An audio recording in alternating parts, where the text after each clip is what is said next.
You ask Tiger to solve. This deals with linear equations with one unknown. The final result is x equals 5. Let's solve it step by step. Simplify the expression. Expand the parentheses.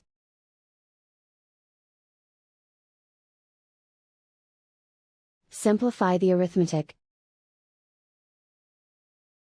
Group like terms. Multiply the coefficients. Expand the parentheses. Group like terms. Simplify the arithmetic. Group all constants on the right side of the equation. Subtract 41 from both sides.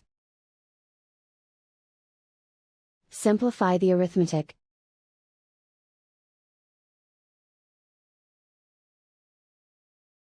Isolate the x. Multiply both sides by -1.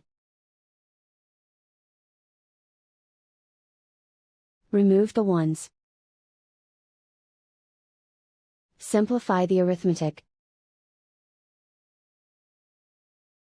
And so the final result is x equals 5.